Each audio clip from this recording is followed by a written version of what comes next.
Yes, topic is joint stock company.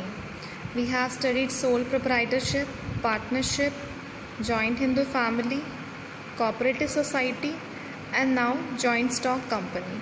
इसे हम सिर्फ कंपनी भी कहते हैं, joint stock company इसको फुल तरीके से बोला जाता है.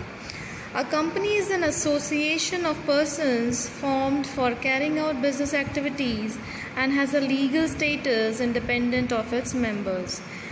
कंपनी एसोसिएशन ऑफ पर्सनस मतलब पर्सन से मिलकर बनती है ताकि कुछ एक्टिविटीज़ बिजनेस एक्टिविटीज़ को कैरी आउट किया जा सके और इसका एक सेपरेट लीगल एंटिटी इसकी अपनी खुद की एक लीगल पहचान है अपार्ट फ्रॉम द मेंबर्स और it is governed by the companies act 1956. ये किस एक्ट के द्वारा इसको गवर्न किया जाता है? That is 1956. फिर उसको बाद में जाके उसका पूरा रिप्लेसमेंट हो गया है, that is companies act 2013. Okay, बीच में अमेंडमेंट्स होते रहते हैं छोटे छोटे एक्ट्स, बट 1956 से लेकर अभी 2013 is the act, companies act. Okay, now few terms are very important like board of directors, share holders and what do you mean by shares. ये सब कंपनी में सबसे इम्पॉर्टेंट चीज़ें होती हैं. लाइक बोर्ड ऑफ डायरेक्टर्स को हम सिर्फ एज एन इंडिविजुअल तो हम उसे डायरेक्टर कहते हैं, लेकिन उनकी टीम को जब वो पैनल बैठता है तो हम कहते हैं board of directors. Board of directors से हमारे मन में क्या आता है, मतलब एक माइंड में हमारे यही है कि जो मैनेजमेंट होता है, management of the company, who takes decisions of the company, who takes important and crucial decisions of the company, जिनके हाथ में बागडोर होती है, management of the company. Okay, now shares क्या होते हैं बच्चों? शेयर्स कुछ नहीं, शेयर्स जो कैपिटल है, कैपिटल कौन कौन लाए हैं, सब जो भी पर्सन्स लाए हैं वो कैपिटल लाए. उस कैपिटल को हमने छोटे छोटे पार्ट्स में डिवाइड कर दिया तो दैट इज़ शेयर्स. ओके, ये एक शेयर, ये शेयर और मिलकर ये कैपिटल है, तो इसे हम शेयर्स कहते हैं. और जो ये शेयर्स लाए हैं यानी parts of capital, shares are the parts of capital, और ये जो शेयर्स लाए हैं उन्हें हम कहते हैं शेयर होल्डर्स. ब्रॉड शेयर्स और होल्डिंग शेयर्स, जिनके पास शेयर्स हैं, ठीक है, जो शेयर्स लाए हैं कंपनी में वो शेयर होल्डर्स हैं, broad shares, holding shares, and they are also known as owners of the company. Owners आएगा तो शेयर होल्डर्स का मतलब बात की जा रही है, और डायरेक्टर्स यानी मैनेजमेंट ऑफ द कंपनी यानी बोर्ड ऑफ डायरेक्टर्स की बात की जा रही है. So this is the introduction of joint stock company. It's an association of persons formed for carry out business activities को कैरी आउट करने के लिए, और इसकी सेपरेट लीगल एंटिटी होती है. It is governed by 1956 act which is replaced by the act 2013. Board of directors को individually हम डायरेक्टर्स कहते हैं, टीम को बोर्ड ऑफ डायरेक्टर्स कहते हैं, who takes very important decisions for the company. Management of the company होते हैं. Shares मतलब कैपिटल को डिवाइड कर दिया गया है. Okay, so this is the concept of joint stock company. Yes, now features of joint stock company. We are having 8 points. Artificial person, separate legal entity, formation, perpetual succession, control, liability, common seal, risk bearing. The first point is artificial person. It is the creation of law and exists independent of its members.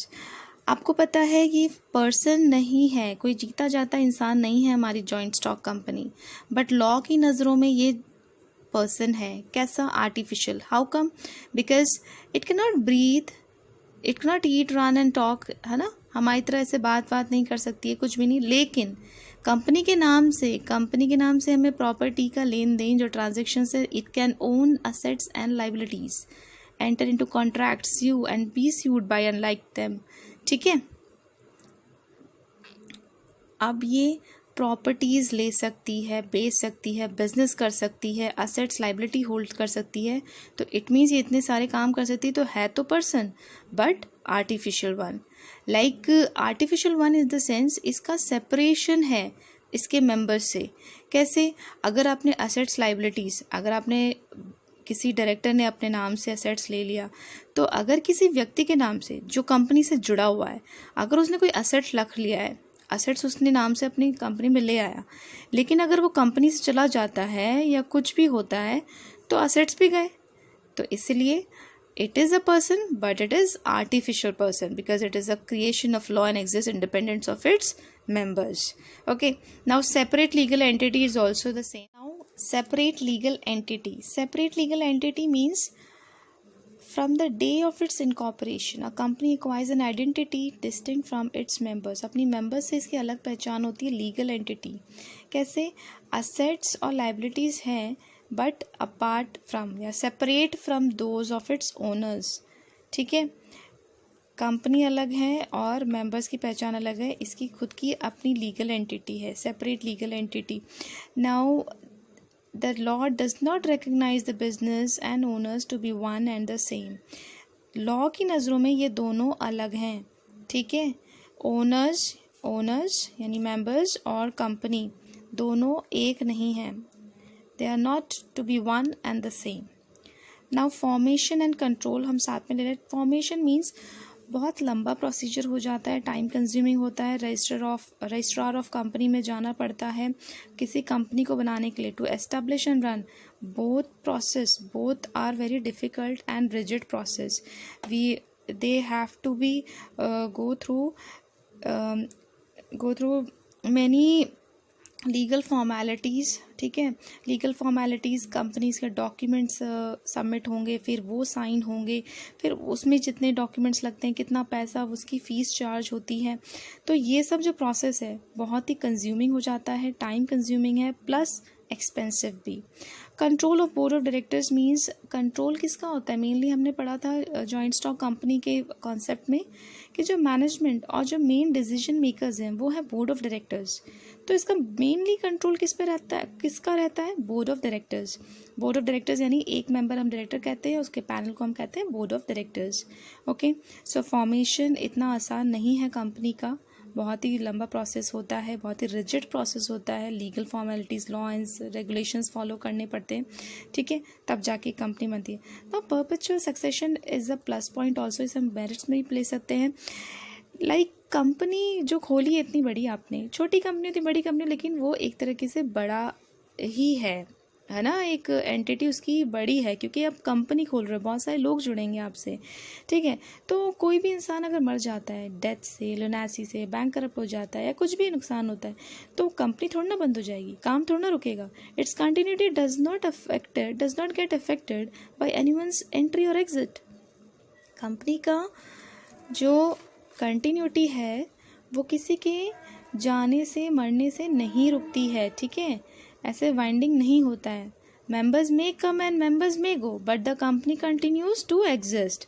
Members may come, members may go but the company continues to exist. Okay, now common seal तो बच्चों यही है. Common seal आपने पढ़ा होगा. Seal क्या होती है? ठप्पा लगता है ना एक ऐसे. तो कंपनी तो आर्टिफिशियल पर्सन है, कंपनी के हाथ तो नहीं है वो फट से हाथ निकाल के साइन कर देंगे. तो कॉमन सील मतलब जैसे आप लोग अपने डॉक्यूमेंट्स अटेस्टेड कराते हैं, लाइक प्रिंसिपल के सिग्नेचर होना बहुत ज़रूरी है, प्रिंसिपल स्कूल का जो सील होना वो बहुत ज़रूरी होता है, तब वो डॉक्यूमेंट वैलिड होता है, वो आगे एक्सेप्टेबल होता है, उसे सबमिशन हो जाता है.